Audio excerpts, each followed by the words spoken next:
Pidato ini akan saya mulai dalam hitungan 3, 2, 1.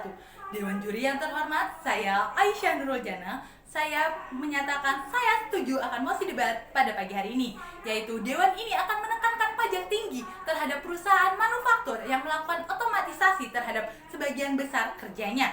Dapat kita lihat pada masa 4.0 ini, banyak sekali perusahaan manufaktur yang telah berkembang dengan melakukan sistem otomatisasi dengan memanfaatkan teknologi untuk mempermudah dan mempercepat proses produksinya. Salah satunya ialah PT Astra di Cikarang yang telah menerapkan sistem mesin yang canggih dengan penggunaan Wintech-nya, dengan menerapkan penggunaan robot industrinya dan solusi pabrik pintar berbasis industri 4.0.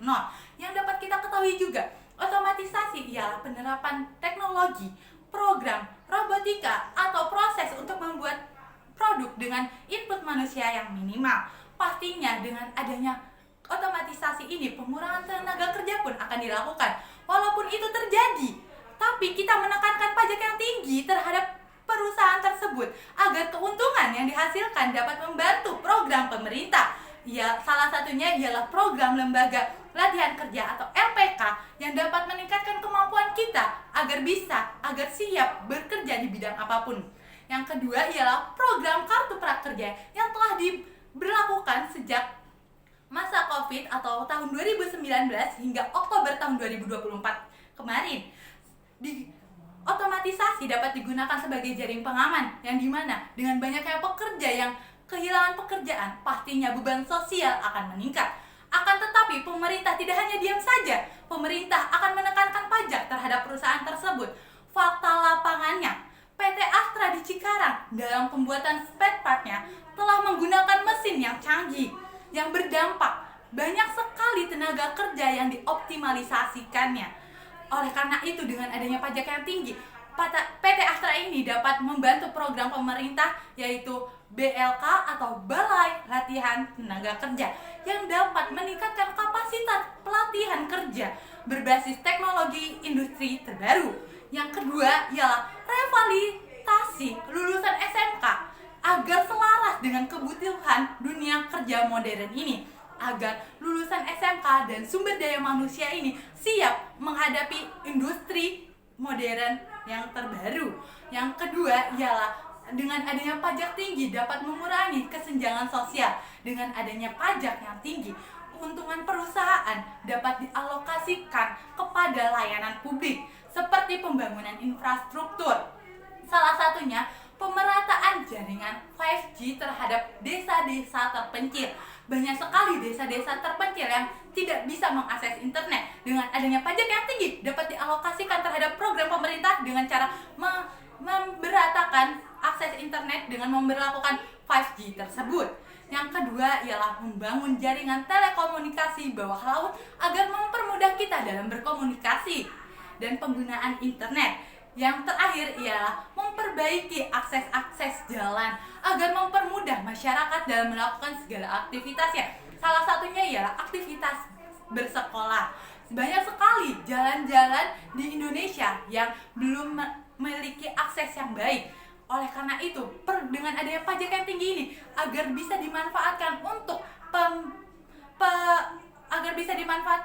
pengaksesan jalan ini atau memperbaiki jalan ini agar banyak sekali anak-anak bangsa bisa mudah mengakses perjalanan menuju sekolahnya dan dapat meningkatkan kualitas sumber daya manusia. Yang ketiga ialah sebagai bentuk tanggung jawab perusahaan. Dengan adanya otomatisasi ini, perusahaan lebih efisien dan meningkatnya margin keuntungannya. Tetapi perusahaan diwajibkan ikut berperan andil dalam pemerintah. Bagaimana caranya? Dengan menekankan pajak yang tinggi. Inilah solusi yang dapat kita ambil. Karena pajak tersebut dapat dialokasikan terhadap tunjangan kesejahteraan. Salah satunya program pemerintah ialah PPH atau pajak penghasilan. Dengan cara kita meningkatkan tarif PPH yang tinggi terhadap perusahaan tersebut. Dengan adanya tarif PPH yang tinggi dapat dialihkan terhadap program bansos kepada rakyat kecil. Contohnya ialah di Desa Gresik, Kabupaten Blora, Jawa Tengah. Banyak sekali warga kecil yang berdampak dan banyak sekali warga kecil yang kekurangan. Oleh karena itu, dengan adanya bansos ini, mereka diberlakukan dengan baik, dengan cara pemberian beras, pemberian telur, pemberian minyak, bahkan pemberian uang kepada rakyat-rakyat kecil. Yang kedua ialah JKP atau Jaminan Kehilangan Pekerjaan. Ini digunakan untuk uang tunai ataupun pelatihan untuk korban PHK. Contohnya seperti peningkatan sumber daya manusia. Contoh, orang A ini bekerja pada pabrik tekstil, tetapi orang A ini mengalami PHK. Lalu pada PHK ini memiliki jaminan. Jaminannya dia diikutkan kepada BLK pelatihan yang berbasis desain. Oleh karena itu, orang A ini dapat meningkatkan kemampuannya agar siap bekerja di bidang apapun itu. Oleh karena itu, dengan peningkatan pajak yang tinggi dapat